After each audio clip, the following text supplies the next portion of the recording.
Self PR. അതുമാത്രമല്ല അയാൾ അരാഷ്ട്രീയതയുടെ ആൾരൂപവുമാണെന്നാണ് എനിക്ക് എപ്പോഴും തോന്നിയിട്ടുള്ളത്. രാഷ്ട്രീയമായി ചില കാര്യങ്ങളെ വീക്ഷിക്കുന്നവർക്ക് എപ്പോഴും ഒരു അടിത്തറയിട്ടാം. ഇയാൾക്ക് എപ്പോഴും എല്ലാ ഘട്ടത്തിലും ഒരു ചാഞ്ചാട്ടം ഉണ്ടായിട്ടുണ്ട്. ഒരു സിനിമ സംവിധാനം ചെയ്ത കാര്യം നമ്മളിപ്പോൾ പറഞ്ഞു. താത്വിക അവലോകനം എന്നാണ് അതിൻ്റെ പേര്.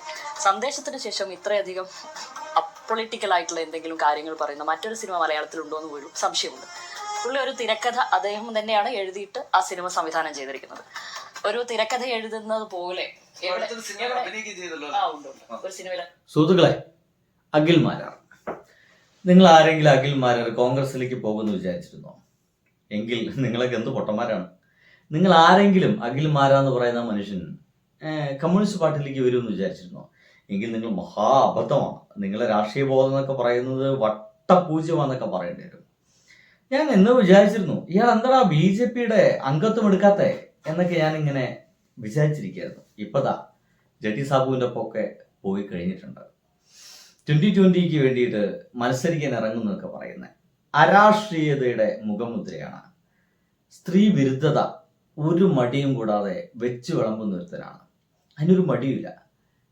ഏതെങ്കിലും ഒരു ഭാഗത്ത് കൃത്യമായിട്ട് നിൽക്കുക എന്നത് ചോദിച്ചു കഴിഞ്ഞാൽ ഇടതുപക്ഷ വിരുദ്ധനായിട്ട് നിൽക്കുക എന്നത് മാത്രമായിരുന്നു ഏറെ കാലമായിട്ട് നമ്മുടെ ഈ ഒരു മനുഷ്യൻ അഖിൽ മാരാർ എന്ന് പറയുന്ന ഈ ചങ്ങാതി ചെയ്തിട്ടുള്ളത്.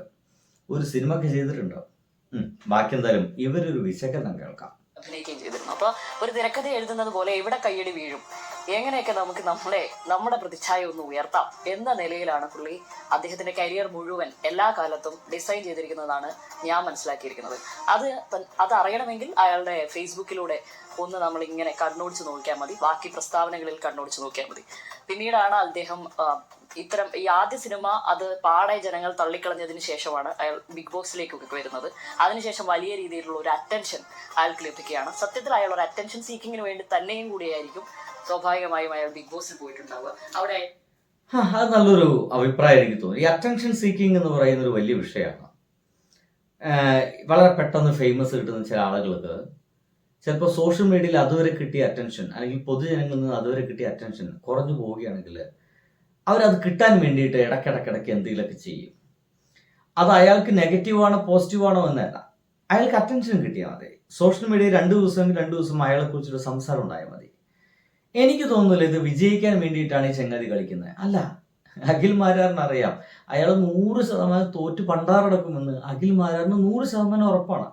പണം ഇറക്കാൻ ആരെങ്കിലും പുറകിലുണ്ടെങ്കിൽ ഇനി ഇങ്ങനെ അധികാരത്തിലേക്ക് ഇങ്ങനെ രാഷ്ട്രീയ കുപ്പായമിട്ട് ഇറങ്ങിക്കഴിഞ്ഞാൽ അതിനുവേണ്ടി പണം മുടക്കുകയും അങ്ങനെ ഒരു വേഷത്തിലെ ഇറങ്ങുമ്പോൾ ഇദ്ദേഹത്തിന് വല്ല പണം കിട്ടിയിട്ടുണ്ടോ എന്നുകൂടിയൊക്കെ അന്വേഷിക്കേണ്ടി വരും. സാബുമോൻ്റെ ഒക്കെ ഒപ്പമാണ് നമ്മൾ ഇദ്ദേഹത്തെ കണ്ട കിറ്റക്സ്. അപ്പോൾ ആ കിറ്റക്സിൻ്റെ ഒപ്പം നിൽക്കുമ്പോൾ അത്യാവശ്യം പണം ആ മനുഷ്യൻ ഇറക്കുമെന്നുള്ള കാര്യത്തിൽ സംശയമൊന്നുമില്ല. എങ്ങനെയെങ്കിലും ഒരു അധികാര കസേര കിട്ടണമെന്ന് ആഗ്രഹിക്കുന്ന ഒരാളാണ്. അങ്ങനെയൊക്കെയുള്ള ഒരു മനുഷ്യൻ്റെ കയ്യിൽ നിന്ന് ഈ ചെങ്ങാതി പൈസ വാങ്ങിച്ചിട്ടുണ്ടോ എന്ന് ചോദിച്ചു കഴിഞ്ഞാൽ നമുക്ക് അങ്ങനെ ചുമ്മാ ആരോപണമൊന്നും പറയാൻ കഴിയില്ല. എന്തായാലും പതിയെ നമുക്കെല്ലാം നമ്മുടെ മുമ്പിലേക്ക് വരുമെന്നുള്ളതാണ്. വിജയിയാവുന്നു. പിന്നീട് അയാൾ വലിയ തോതിൽ ഉദ്ഘാടക രംഗത്തേക്കൊക്കെ വരുന്നു. ഇത്ര പൈസ കിട്ടിയാൽ മാത്രമേ ഞാൻ ചില ഉദ്ഘാടനത്തിന് വരികയുള്ളൂ എന്ന് പോലും പറയാൻ മാത്രം നിലയിലേക്ക് അയാൾ ആ രീതിയിലേക്ക് അതിനെ വളരുന്നു. പിന്നീട് നമ്മളാണ് രാഷ്ട്രീയ ചായ്വുകൾ കടന്നത്. ഒരു ഘട്ടം സിനിമ കഴിഞ്ഞു കഴിഞ്ഞാൽ അടുത്ത ഘട്ടം ഈ പറയുന്ന പോലെ ടെലിവിഷൻ റിയാലിറ്റി ഷോ കഴിഞ്ഞു കഴിഞ്ഞാൽ അടുത്ത ഘട്ടം രാഷ്ട്രീയമാണല്ലോ. നമ്മളുടെ ഇടയിൽ ഒരു ചെറുപ്പക്കാരൻ ഇങ്ങനെയൊക്കെയല്ലേ ഈ രീതിയിൽ സമൂഹത്തിൽ നിൽക്കാൻ പറ്റുന്ന ഒരു ഘടകം എന്ന നിലയിൽ രാഷ്ട്രീയത്തിലും ഒരു കൈപ്പറ്റുന്നു. അപ്പോൾ ആ രീതിയിലുള്ള പോസ്റ്റുകളാണ്. പക്ഷേ ഇദ്ദേഹത്തിന്റെ രാഷ്ട്രീയത്തിലേക്ക് മെല്ലെ ഇറങ്ങുകയെന്ന് വെച്ച് കഴിഞ്ഞാൽ ഇയാളെ പോസ്റ്റുകളൊക്കെ നോക്കിക്കോളൂ, എല്ലാതും പിണറായി വിജയനെ എതിർക്കുന്ന പോസ്റ്റുകളായിരുന്നു. ഒരു ആന്റി പിണറായി ഇസം തലയിൽ കൊണ്ടുവെക്കുന്ന മനുഷ്യനാണ്. അതിപ്പോൾ പിണറായി എത്ര നല്ല പോസിറ്റീവായിട്ട് കാര്യം ചെയ്താലും 5-10 വർഷം അപ്പുറത്തേക്ക് മുൻകൂട്ടി കൊണ്ടൊരു കാര്യം ചെയ്യാൻ വേണ്ടി ഇറങ്ങി തിരിച്ചാലും ഇയാൾ എതിർക്കും, പച്ചയ്ക്ക് എതിർക്കും. നല്ല വങ്കത്തരങ്ങൾ ഫേസ്ബുക്കിൽ എഴുതി വിടും. പിന്നീട് പുള്ളിയുടെ കാണുന്നത് നമുക്ക് ഈ ഏറ്റവും സമീപകാല രാഷ്ട്രീയം തന്നെ പരിശോധിച്ചു കഴിഞ്ഞാൽ കോൺഗ്രസിനെ പറ്റി നിരന്തരമായി പുകഴ്ത്തി പോസ്റ്റുകൾ ഇടുന്നുണ്ട്. ഒരു ഘട്ടത്തിൽ നമ്മൾ കണ്ടു കൊട്ടാരക്കരയിലേക്കുള്ള ഒരു സ്ഥാനാർത്ഥി എന്ന നിലയ്ക്ക് അഖിൽ മാരാറിനെ പരിഗണിക്കുന്നു എന്ന അഭ്യൂഹങ്ങൾ വരുമ്പോൾ തന്നെ ചെന്നിത്തലയുമായി ഒരു ഊണ് കഴിക്കുന്ന ഒരു ഫോട്ടോ ഇടുന്നു. അതുമാത്രമല്ല, ആര് മുഖ്യമന്ത്രി ആയാലും ഞാനുമായി ഏറ്റവും അടുപ്പമുള്ള ഒരാൾ ആയിരിക്കും അയാൾ എന്നുള്ള ഒരു കോൺഫിഡൻസിൽ അദ്ദേഹം കാര്യങ്ങൾ പറയുന്നു. രാഷ്ട്രീയമായി അത്തരം കാര്യങ്ങൾ വിശകലനം ചെയ്യുന്നു. അങ്ങനെയുള്ള ഒരാളാണ് ഇപ്പോൾ ഈ ഘട്ടത്തിൽ 2020യിലേക്ക് വരുന്നത്. അതിന് പിന്നിൽ നിൽക്കുന്ന എന്റെ എന്ന വിശാല ആശയത്തെ പറ്റി വലിയ തോതിൽ വാചാലനാവുകയും ചെയ്യുന്നത്. അപ്പോൾ പുള്ളിക്ക് ഏറ്റവും ഉള്ളിൽ ഏറ്റവും ആത്യന്തികമായി അയാൾക്കൊരു BJP ചായ്വ് എല്ലാ ഘട്ടത്തിലും ഉണ്ടായിരുന്നു. ഏറ്റവും റീസെന്റ് ആയിട്ട് കേരള സ്റ്റോറിയെ പറ്റിയൊന്നും പറയാൻ ഒരു സിനിമാ പ്രവർത്തകൻ എന്ന നിലയിൽ ഈ സമൂഹത്തിന്റെ ഒരു വാക്കും വേണ്ടിയിട്ടില്ല. അഖിൽമാരാറ് നമ്മുടെ നാട്ടിൽ നടക്കുന്ന തൊട്ടതും പിടിച്ചതൊക്കെ ഒരു വിഷയമായിട്ട് ഈ മനുഷ്യൻ്റെ അടുത്ത് ഫേസ്ബുക്കിൽ പോസ്റ്റും വീഡിയോ ഇടും. പക്ഷേ ഇയാളെന്തായാലും സിനിമാ മേഖലയിൽ പെടുന്ന ഒരാളല്ലേ അഖിൽമാരാറ്.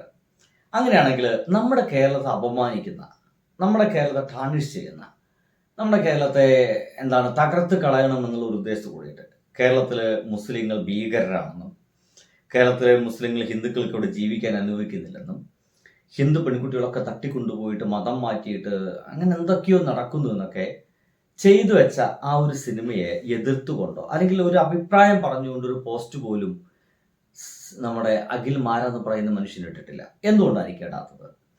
പച്ച മലയാളത്തിൽ പറഞ്ഞു കഴിഞ്ഞാൽ ഇയാളൊരു അസൽ BJP കാരനാണ്. അഖിൽമാര ഒരു അസൽ സംഖ്യയാണ്, പരിപൂർണ സംഖ്യ എന്നൊക്കെ പറയില്ലേ, അങ്ങനെ ഒരു പരിപൂർണ സംഖ്യയാണ് അഖിൽമാരാറ്. അതുകൊണ്ട് തന്നെ ആ ചെങ്ങാതി തീർച്ചയായിട്ടും BJP എതിർക്കില്ല. അവരെത്ര തന്നെ നെഗറ്റീവ് സാധനം കൊണ്ടുവന്നാലും BJP എന്ന് പറയുന്ന പ്രസ്ഥാനത്തെ അഖിൽമാരാറ് ഒരു കാരണവശാലും എതിർക്കില്ല. കാരണം ഇയാൾ തുടക്കം മുതലേ BJP ആണ്. തൻ്റെ എഴുത്തിലൂടെ 2 വോട്ടെങ്കിൽ 2 വോട്ട് പിണറായി വിജയന് കിട്ടാതിരിക്കുമെങ്കിൽ അത് ഞാൻ ചെയ്യുന്നൊരു മഹത് കർമ്മമാണെന്നൊക്കെ വിശ്വസിച്ചു പോകുന്ന ഒരു പാവം ചെങ്ങാതിയാണ്. പറഞ്ഞിട്ട് കാര്യമൊന്നുമില്ല. എന്തായാലും ഏകദേശം അങ്ങിങ്ങായിട്ട് ഒരു സംഗീതത്തിലേക്ക് പോകുന്നോ പോകില്ലേ എന്നൊക്കെ കൺഫ്യൂഷൻ തോന്നിയത് നമ്മുടെ മുമ്പിലേക്ക് പരിപൂർണ സംഖ്യയായിട്ട് അഖിൽമാരാറ് വന്നെത്തിയ വിവരം എല്ലാവരും അറിയിച്ചു കൊടുക്കുന്നു. ബൈ.